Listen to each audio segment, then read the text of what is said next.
All right, so let's start out with how this project started. So I'll start with you, Jordan. This project started as a movie for Key and Peele, our perfect movie. If we could make a love letter to movies, what would we do? And so we wrote this script. This guy Alex Rubens and I, who's a Key and Peele writer, we wrote this script, and the first incarnation of it was about Clarence's story, where he has to go and impress his wife by having fun this weekend and manning up and doing something unpredictable. And after we read a draft, we figured out that we needed something for my character to be after as well, and so that's where Keanu was born. Got it. Now, how did the name Keanu, did that come from some other reference, or did that just come out of the blue one day? Jordan, you had mentioned that it kind of came out of the blue. Yeah. He wasn't trying to name the kitten after Keanu Reeves per se. It was more about Keanu Reeves is the spirit animal of the film. Mm-hmm. He gives us a sense of the film, because this film is an homage to the films that we like, that we were passionate about when we were growing up. Point Break, Speed, The Matrix. These kinds of films that existed in the 90s that were that had a lot of largesse, but also great pointed stories. Everything. The way movies that aren't made like that anymore. So we wanted to kind of see if we could fill that gap. Most of it comes from our passion, but filling that gap of having Last Boy Scout or Thelma and Louise or Reservoir Dogs and True Romance, New Jack City, these kind of films. Yeah. Got it. So let's talk a little. Let's go back.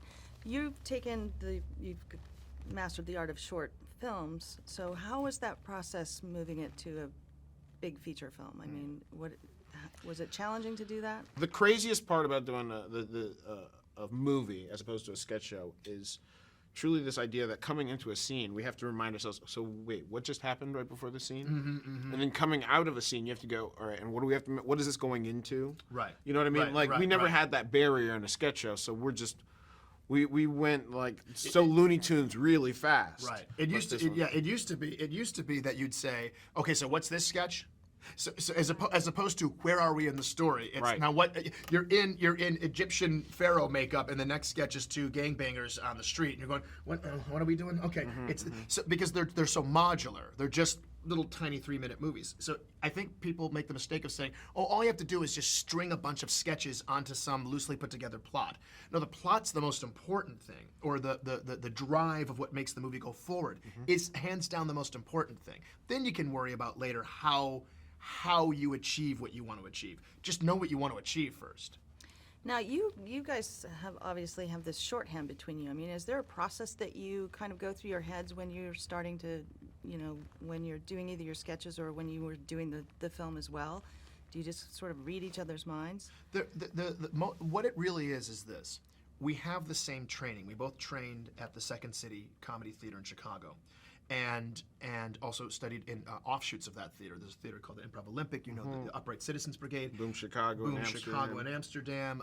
So there are these. There's a nomenclature. There's a shorthand for how we were trained. So it's as if we were in the same SEAL team. So you're both, But even if I'm on SEAL Team 6 and he was on SEAL Team 4, we're both SEALs. So we know how it works, and we've used this process since Mad TV. Yeah. So talk about how, did you stick closely to the script? I mean, I've heard that the script was really good to start with, but I am sure that there was, moments where you were able to do a lot of off script, and also talk about Peter and his contribution.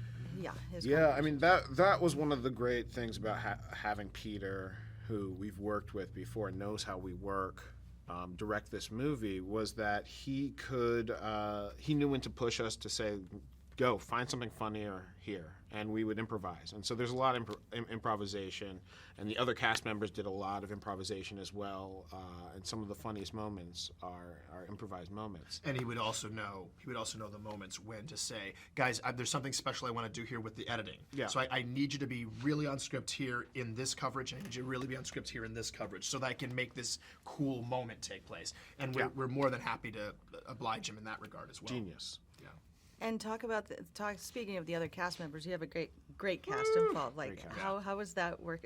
Can you talk a little bit about those it was such a characters? fun cast. I mean, Tiffany Haddish is amazing, and she's This is a star turn for her. really. yeah, I think absolutely. she's just terrific in the And movie. she plays my love interest in the movie, and she's like the toughest character in the movie, like a true badass through and through. And we have this kind of interesting romance because, of course, I'm pretending to be a cool guy, and she is really cool, but she kind of likes me because she can sort of sense there's something nerdy and off about me.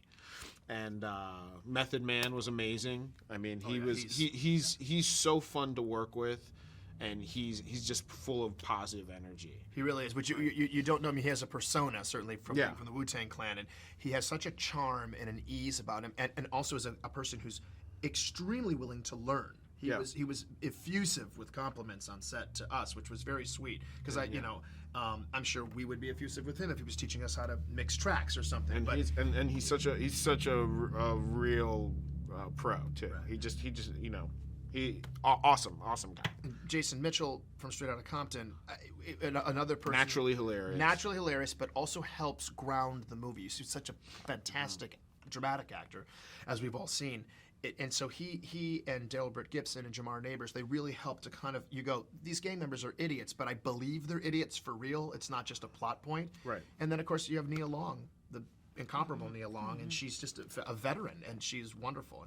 And also very giving on set with your issue. The whole supporting cast, Will Forte. Yeah, Forte just went absolutely. He's an improv master. I mean, so he's the guy who probably gives the most different takes. Yeah. And A smorgasbord for the editor. Yeah. Oh, great. So lastly, what do you hope people, why do you think people will find this film funny? Or what do you hope people will find when they go see this movie? But I think they're going to find that it's not what they expect in the best possible way. Yeah. It's got drama. It's going to be a really great date movie. I think people understand it because there's something for the guy and for the girl. It really it has surprise. The comedy comes from surprise and situation, which I think sometimes is better than trying to foist a character or program a character to be funny. That's right. The characters react in the situations they're in, so you get a double-decker funniness, for lack of a better word. Yeah, and I think it's more than just a kitten movie. The cat is the star of the show, no doubt. But this movie also has it's a buddy comedy. It's a throwback. It's this movie with two guys who have these two romances going on, and they pretend to be hard to get their kitten back. And it's got a lot of heart. And I think when you get to the end of the movie, it's very uplifting. So I think there's really something for everybody. Yeah. Great.